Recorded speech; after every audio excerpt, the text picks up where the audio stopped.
कल बेहतर बनाने के लिए हमें अपने आज पर फोकस करना चाहिए और इसके लिए जरूरी है सही फाइनेंशियल प्लानिंग। अपनी मेहनत की कमाई को कहां लगाया जाए जिससे आपका आज, कल और भविष्य सुनहरा बन पाए, ये पता लगाना काफी जरूरी है। और आजकल बाजार में तमाम तरह के म्यूचुअल फंड, SIPs और फंड की भरमार है। ऐसे में अपनी कमाई और जरूरत के हिसाब से कौन सा फंड आपको लेना चाहिए, इसका चुनाव करना काफी मुश्किल होता है। योर मनी आज आपकी इन्हीं समस्याओं को सुलझाने की कोशिश करेगा। नमस्कार, मैं हूं आपके साथ हर्षिता सावंत। सबसे पहले देखते हैं आज की बड़ी खबर। दिवालिया कंपनी बंद करना होगा आसान, लोकसभा में पास हो सकता है बैंक्रप्सी बिल। इस बार का बजट आपकी जेब पर पड़ सकता है भारी, सर्विस टैक्स और एक्साइज ड्यूटी में बढ़ोतरी की संभावना। CNBC आवाज की एक्सक्लूसिव खबर। एयरलाइंस को रोकनी पड़ सकती है मनमानी, दिल्ली हाई कोर्ट ने एयर इंडिया और DGCA को जारी किया नोटिस। जुवेनाइल बिल पर राज्यसभा में चर्चा जारी, ज्योति के माता पिता भी सदन में मौजूद। 1 जनवरी से नहीं मिलेगा कॉल ड्रॉप पर लगेगा कॉल ड्रॉप पर जुर्माना, दिल्ली हाई कोर्ट ने 6 जनवरी तक लगाई रोक।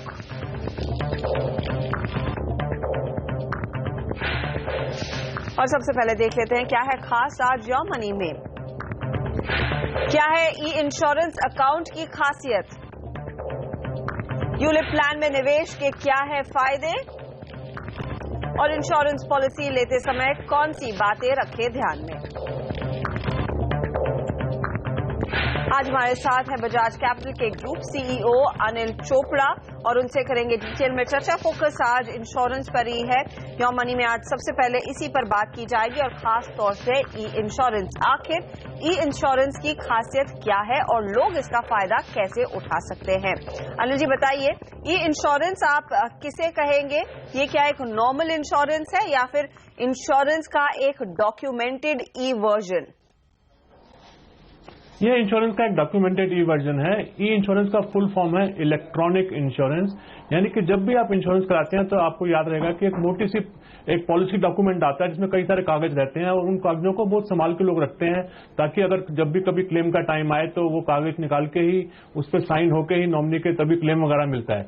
उन सब पेपर्स को संभालने की झंझट को छोड़ने के लिए ही एक नया ये कॉन्सेप्ट स्टार्ट हुआ है जो IRDA ने स्टार्ट किया है ई इंश्योरेंस का, यानी कि इलेक्ट्रॉनिक इंश्योरेंस का।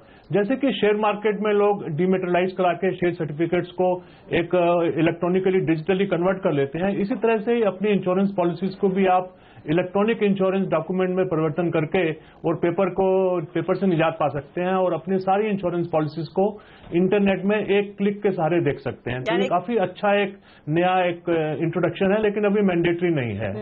क्या आपको लग रहा है कि ये इसे आगे मैंडेटरी कराया जाएगा और क्या लोगों को अब आपको लग रहा है कि अकाउंट खोलना चाहिए? इफ यस तो कैसे खोला जाए वो ई इंश्योरेंस का खाता?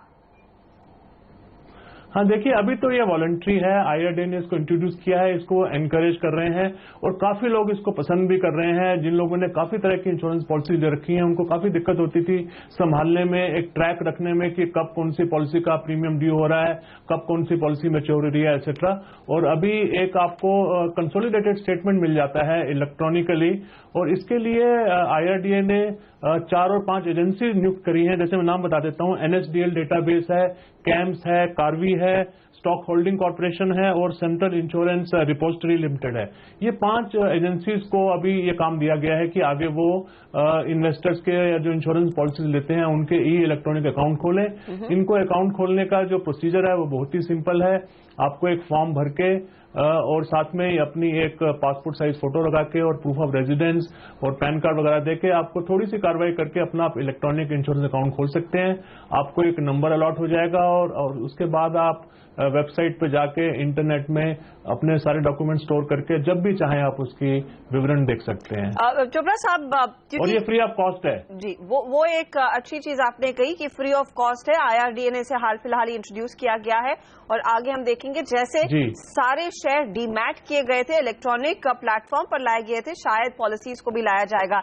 लेकिन आमतौर पर जब भी कोई एक पॉलिसी खरीदता है उसके पास तो वो पेपर आता ही है कंपनी की ओर से, लेकिन एक ईमेल ईमेल में भी वो डॉक्यूमेंट तैयार कंपनी भेजती है आपको, तो उसमें और एक ई इंश्योरेंस खाते में क्या अंतर होगा और क्यों इम्पोर्टेंट है फिर एक अलग से अकाउंट खोलना? देखिए, उन दोनों में कोई अंतर नहीं होगा। ये आपकी चॉइस है कि आप, कुछ लोगों को पेपर पसंद है, वो फिजिकली अपने पोजीशन में रखना चाहते हैं, अपने ब्रीफकेस अपने अलमारी में रखना चाहते हैं। कुछ लोग ऐसे हैं जो बहुत सारे पेपर्स को संभालने में उनको दिक्कत होती है, तो वो चाहते हैं कि वो इलेक्ट्रॉनिकली डिजिटली सेफ रहे। अगर इलेक्ट्रॉनिकली अगर आपने कन्वर्ट करा रखा है तो पॉलिसी के गुमने का भी कोई आपको नुकसान नहीं होगा, क्योंकि वो गुम ही नहीं सकती, वो आपकी डिजिटली बिल्कुल सेफ है। तो और जैसे मैंने बताया कि इसकी कॉस्ट भी नहीं है, अभी बिल्कुल फ्री है, अनलाइक डीमेट जहां पे हर साल कुछ की फीस देनी होती है, अभी वॉलंटरी है। और इसमें हेल्थ इंश्योरेंस की पॉलिसीज भी आप डीमेटलाइज करा सकते हैं, और इंश्योरेंस की जितने भी तरह की पॉलिसीज हैं, पेंशन प्लान्स हैं, होल लाइफ है, यूलिप है, कोई भी प्लान है, आप सारी पॉलिसीज को इसमें इलेक्ट्रॉनिकली आप कन्वर्ट करा के, तो हम सबको यही सलाह देंगे कि वो अकाउंट खुलवा लें। और उसके बाद अगर ईमेल में आती भी है, वो ईमेल डिलीट भी हो जाती है, फिर भी उनको कोई किसी तरह की चिंता करने की जरूरत नहीं है, क्योंकि उनका सारा जो डॉक्यूमेंट्स हैं वो इलेक्ट्रॉनिक अकाउंट में कंप्लीट डिटेल्स वहां पे मौजूद रहेंगे। यानी कि जैसे आप एक ईमेल अकाउंट खोलते हैं या फिर फेसबुक पर अकाउंट खोलते हैं ताकि आप लोगों से संपर्क में रह सके, आपको एक इलेक्ट्रॉनिक इंश्योरेंस अकाउंट खोलना जरूरी है, ताकि वहीं पर आपका सारा जो इंश्योरेंस रिलेटेड डेटा है उधर सेव्ड रहेगा। अगर आपको कोई पॉलिसी के बारे में कुछ और पढ़ना है, कुछ क्लेम सेटल करना है, तो आपको सीधे उस अकाउंट में ही जाकर लॉग इन करना होगा और वहां से आप सीधे वो प्रक्रिया को आगे बढ़ा सकते हैं। इसीलिए IRDA ने इसे इंट्रोड्यूस किया है, इसको प्रमोट कर रहे हैं, लेकिन आगे जाते हुए जैसे चोपड़ा साहब कह रहे हैं, शायद इसको कंपलसरी भी बनाया जा सकता है, जैसे कि शेयरों के डीमैटेरियलाइजेशन किया गया था। अब सवाल जवाब का सिलसिला शुरू करते हैं और हमारे साथ जुड़ रहे हैं हमारे पहले दर्शक, वो है डॉक्टर वैभव जयपुर से। डॉक्टर साहब नमस्कार, बताइए क्या जानना चाहते हैं आप? नमस्कार मैम, एक्चुअली फाइनेंशियल प्लानिंग के रिगार्डिंग पूछना था। मेरा नाम वैभव कौशिक है, मेरी एज 31 ईयर्स है जी। तो मैंने एक तो टर्म यूलिप प्लान लिया हुआ है, Edelweiss Tokio wealth accommodation plus. Okay. इसके अलावा म्यूचुअल फंड्स हैं, HDFC prudence fund, HDFC gold fund, ठीक है, बिरला सन life equity fund and Birla sun Life top 100 fund. Okay, Birla sun life equity और टॉप 100। Okay, top 100। तो मुझे पूछना था ये यूलिप प्लान सही है? आप कोई खास गोल के लिए सेव कर रहे हैं क्या वैभव? एक्चुअली वेल्थ एक्यूमुलेशन के लिए ही सेव कर रहे हैं for future. Okay, wealth accumulation के लिए सेव करें। और यूलिप में आप हर साल कितना पैसा डालते हैं? हर साल 25,000 पर मंथ। ओके, 25,000। और ये जो आपने फंड्स में निवेश किया है उसमें कितना पैसा जाता है हर महीने? HDFC प्रूडेंस में 2,000, HDFC टॉप 100 में 2,500। ओके।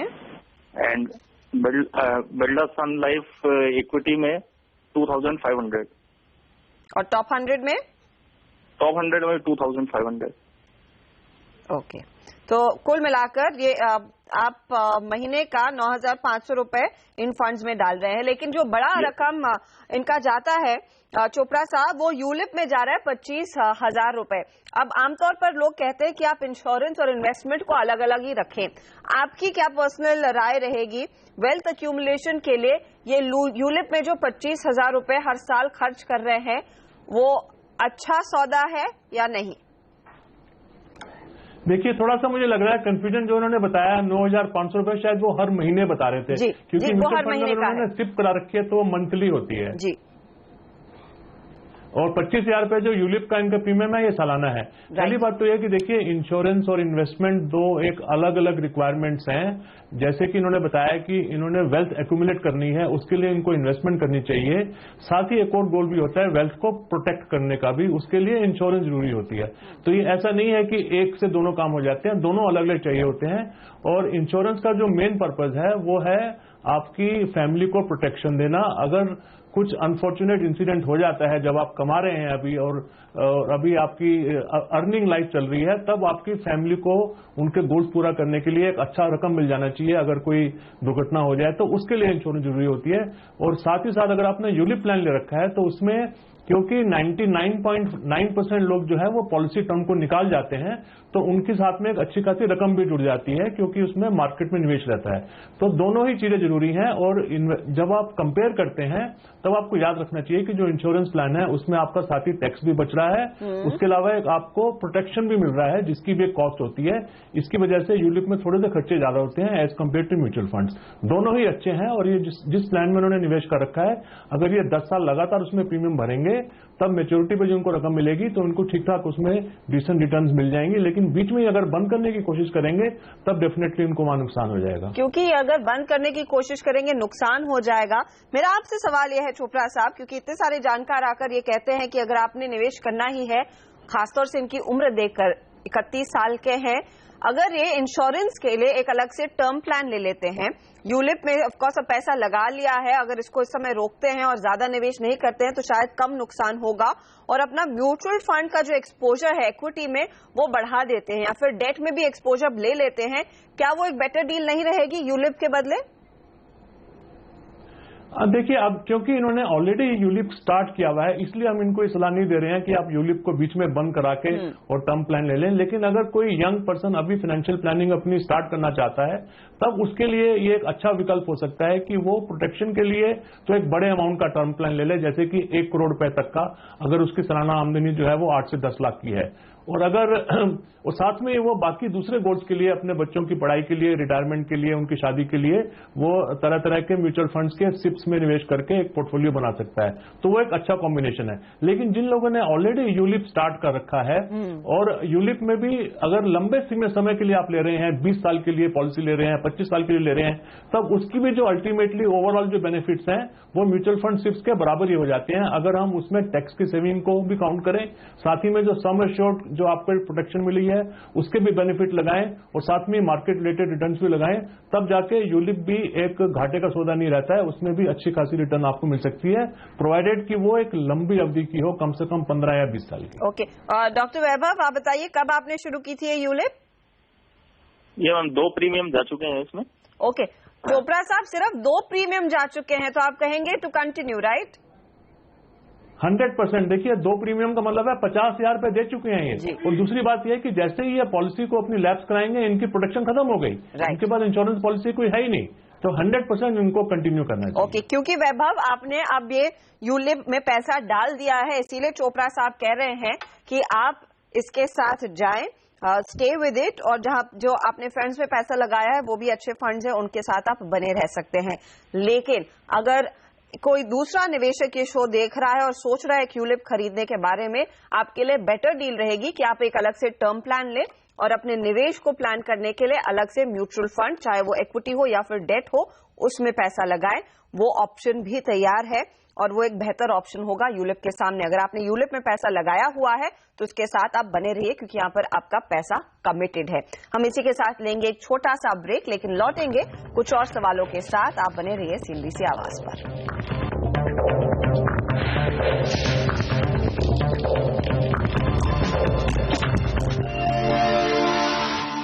आप देख रहे हैं यौमनी CNBC आवाज पर, और हम कर रहे हैं फाइनेंशियल प्लानिंग। हमारे साथ हैं चोपड़ा साहब, जो आपको बताएंगे कैसे सही तरीके से आप पैसा बचाकर अपने भविष्य को सुरक्षित बना सकते हैं। दिल्ली से अब कुलदीप छाबड़ा हमारे साथ जुड़ रहे हैं। कुलदीप, बताइए। मैं एक्चुअली एक प्राइवेट MNC में काम करता हूँ गुड़गांव में। ओके। और मैं एक टर्म प्लान लेने की सोच रहा हूँ, लेकिन एक LIC की आपकी एक नई पॉलिसी आई है, जीवन लक्ष्य, उसमें वो टर्म राइडर ऑप्शन भी देते हैं जिसमें आपको रिटर्न्स भी मिलते हैं, और एक लेकिन जीवन आनंद पॉलिसी भी है जिसमें आपको पॉलिसी मैच्योर होने के बाद भी पैसे मिलते हैं। तो मैं ये नहीं समझ पा रहा हूँ कि मेरे लिए आनंद अच्छी है या लक्ष्य अच्छी है मेरे लिए। मेरी एज 33 ईयर्स है। ओके, और कितने का इंश्योरेंस लेने का आपका इरादा है वैसे? मैं पूरी 35 ईयर्स की टर्म लूंगा। ओके, 35 ईयर्स की टर्म। कोई कॉर्पोरेट्स नहीं सोचा है आपने? नहीं, ऐसा कॉर्पोरेट नहीं, क्योंकि मैंने मेरी एक बेटी है और मैं ब्रेड अर्नर मेंबर हूँ फैमिली का। अकेले ब्रेड अर्नर है। ओके, हाँ, तो टर्म प्लान के साथ मैं सोच रहा हूँ। मैंने वैसे अपने मतलब बच्चों की पढ़ाई और अपने रिटायरमेंट के लिए तो और इन्वेस्टमेंट कर रखी है, लेकिन अभी मैं एक आनंद या लक्ष्य में कौन सा लूँ वो डिसाइड नहीं कर पा रहा। ओके, चोपड़ा साहब, इनके लिए क्या सलाह होगी? जीवन आनंद या जीवन लक्ष्य? इनके पास वैसे भी LIC प्लान नंबर 832 है, 10 लाख का सम एश्योर्ड, लेकिन नया टर्म प्लान लेना चाहते हैं? देखिए, जो प्लान नंबर 832 है वो चिल्ड्रन बैक प्लान विद पीडब्ल्यूबी, वो एक अच्छा प्लान है बच्चों के लिए। अभी जो जीवन आनंद और जीवन लक्ष्य में से एक चूज करने की सोच रहे हैं, इनको हम बता दें कि जो जीवन आनंद है वो एक होल लाइफ प्लान है और काफी पुराना प्लान है, LIC का काफी पॉपुलर प्लान है। और वो तभी उन्हीं लोगों को सूट करता है जो कि ये कोशिश करते हैं कि जब वो इस दुनिया में ना रहें तो उसके बाद उनकी फैमिली को एक अच्छी रकम मिले ताकि वो उसके बाद वो अच्छे से गुजारा कर सकें। जो जीवन लक्ष्य है वो एक बच्चों से रिलेटेड, एक चिल्ड्रन रिलेटेड प्लान है जिसमें आपका कोई भी गोल हो सकता है। और बच्चों से रिलेटेड 2 मेन गोल होते हैं, एक उनकी एजुकेशन और दूसरी उनकी शादी। अब मान लीजिए कि बच्चा अगर 5 साल का है और जब वो 18 या 20 साल का होगा तब आपको अगर 10 या 15 लाख रुपए चाहिए उसकी शादी या उसकी एजुकेशन के लिए, तो वो एक लक्ष्य हो गया। तो उस लक्ष्य को ध्यान में रख के अगर आप जीवन लक्ष्य प्लान लेते हैं और उसकी टर्म ऐसी चुनते हैं आप कि जब वो मैच्योर होगा तो उसके साथ ही आपके बच्चे का लक्ष्य भी आ जाएगा, तो उसके हिसाब से आप सिंक्रोनाइज कर लेते हैं अपने गोल को पॉलिसी की मैच्योरिटी के साथ। उसमें फिर बेनिफिट्स ये हैं कि अगर तो पॉलिसी खत्म होने से पहले ही पॉलिसी होल्डर की डेथ हो जाती है तब एक लमसम मिल जाता है फैमिली को और एक इनकम बेनिफिट मिलता है। हर साल उसके बाद एक रेगुलर अमाउंट मिलता है फैमिली को बच्चों की पढ़ाई पूरा करने के लिए। और जब वो ओरिजिनल गोल आता है, जब पॉलिसी मैच्योर होती है, तब एक अलग से एक जो सम एश्योर्ड है वो वापस मिलता है। तो उसके ये डबल बेनिफिट्स हैं। तो अगर आप बच्चों को ध्यान में रख के ही और उनकी जो रिक्वायरमेंट्स हैं, उनकी एजुकेशन, उनकी मैरिज को ध्यान में रख के अगर आप प्लान लेने की सोच रहे हैं तो जीवन लक्ष्य ही एक बेहतर प्लान है। और जीवन आनंद जैसे है वो होल लाइफ प्लान है। वो जब 70, 75, 80, 85 होके जब इंसान अपनी नॉर्मल लाइफ पूरी करके निकलेगा तो उसके बाद ही उनकी फैमिली को एक सम एश्योर्ड जो है वो मिलेगा। ओके, कुलदीप, कोई और सवाल है आपका? तो मैं ये पूछना चाह रहा हूँ कि मैं जीवन लक्ष्य पॉलिसी में टर्म राइडर अलग से उनके साथ ले लूँ या टर्म प्लान अलग से लूँ? चोपड़ा साहब, क्या सलाह होगी आपकी? देखिए, हाँ, इसमें देखिए जीवन लक्ष्य प्लान आप ले लें ताकि जो भी आपके बच्चे के लिए जो गोल आपने माइंड में बनाया है उसकी पीरियड निकाल लें और एक वो उसका ईयर कैलकुलेट कर लें कि वो 2035 में आएगा या 37 में आएगा। उसके साथ से आप अपनी पॉलिसी की टर्म को मैच कर लें और टर्म प्लान आप एक अलग से ले लें, एक स्टैंड अलोन, जो अभी क्योंकि आप यंग हैं तो आपको काफी सस्ता मिल जाएगा। 1 करोड़ रुपए का प्लान आपको, आप 33 साल के हैं, आपको 6 से 8 हजार रुपए के बीच में मिल जाना चाहिए। कोई आप ऑप्शन इनको सुझाव पाएंगे टर्म प्लान के? हाँ, देखिए, भारतीय एक्सा का ई प्रोटेक्ट है, HDFC का क्लिक टू प्रोटेक्ट है, आई प्रोटेक्ट है। ये 3-4 अच्छे टर्म प्लान चल रहे हैं। तो ये अपने प्लानर को सलाह करके और उनके फीचर समझ के, उनकी पीरियड समझ के तब आप प्लान चूज कर सकते हैं। चलिए, ये है कुलदीप आपके लिए सलाह। ऑल द बेस्ट इस प्लानिंग के लिए। और अगर आगे आपको कोई सवाल पूछना है तो हम आपके लिए हाजिर हैं। हम इसी के साथ लेंगे एक छोटा सा ब्रेक, लेकिन आगे कुछ और सवाल के साथ लौटेंगे। तो आप बने रहिए CNBC आवाज पर।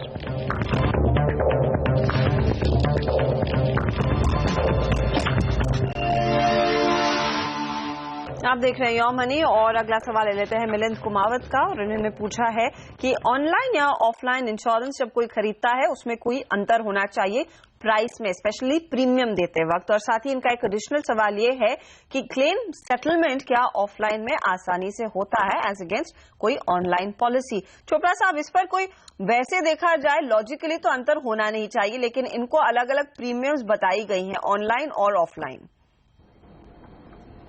हाँ, देखिए, ऑनलाइन और ऑफलाइन में थोड़ा सा जो ऑनलाइन है वो सस्ता पड़ता है क्योंकि उसमें जो एजेंट्स का रोल नहीं रहता है, थोड़ी कमीशन उसमें नहीं रहती है। इसके चलते जो ऑनलाइन का प्रीमियम थोड़ा कम नजर आता है। लेकिन याद रखना चाहिए कि अगर कभी भी क्लेम की जरूरत पड़ती है तो आपको डायरेक्टली इंश्योरेंस कंपनी से डील करना पड़ता है अगर आपने ऑनलाइन लिया है। लेकिन अगर आपने ऑफलाइन किसी एजेंट के थ्रू लिया है तो आप एजेंट के सर्विसेज भी ले सकते हैं। सिर्फ इतना ही फर्क है। लेकिन उसके अलावा क्लेम सेटलमेंट जो है उसमें ऑनलाइन लिया है या ऑफलाइन लिया है इस चीज पर डिपेंड नहीं करता है। डिपेंड इस चीज पे करता है कि जब आपने प्रपोजल फॉर्म भरा था तो क्या उसमें डिटेल्स ठीक से भरी थी, ऑनेस्टली आपने सारी सच्चाई के साथ पूरी अपनी पोजीशन बताई थी। अगर हाँ तो आपको क्लेम मिलेगा। अगर उसमें कहीं गड़बड़ थी, चाहे वो ऑफलाइन हो चाहे वो ऑनलाइन हो, तब क्लेम मिलने में थोड़ी दिक्कत आ सकती है। तो एक नए निवेशक के लिए या फिर बेहतर रहेगा पॉलिसी खरीदे ऑफलाइन, क्योंकि वहां पर एजेंट की सर्विसेज अगर जरूरत पड़े ली जा सकती है, राइट? डेफिनेटली। देखिए, जैसे अगर कोई बीमार होता है तो ऐसा नहीं करता है कि वो वेबसाइट पे जाके अपने सिम्टम्स लिखे और जो दवाई वहां पे आए उसको जाके खरीद ले। उसको डॉक्टर को अगर बीच में से इग्नोर करेगा तो उसको डेफिनेटली थोड़ा सा लैक ऑफ कॉन्फिडेंस रहेगा। तो अगर आपने कोई प्लान लेना है, इंश्योरेंस प्लान लंबी पीरियड के लिए, अच्छा रहेगा कि अगर आप किसी एक्सपर्ट के बीच में सलाह ले लें और उसके जरिए आप, ताकि बाद में अगर कभी क्लेम होने की नौबत आती है तो आपको पूरी उनकी सुविधाएं और उनकी सर्विसेज मिलेंगी। शुक्रिया चोपड़ा साहब हमारे लिए समय निकाल कर हमारे दर्शकों के सवालों का जवाब देने के लिए। तो उम्मीद है ये जो टिप्स चोपड़ा साहब ने आपके सामने रखी है वो आपके काम जरूर आएगी। इसी तरह हम आपके लिए योर मनी में कुछ और टॉपिक्स लेकर आएंगे, तो आप बने रहिए CNBC आवाज पर और देखते रहिए योर मनी। कल फिर हाजिर होंगे कुछ और सवालों के साथ। नमस्कार।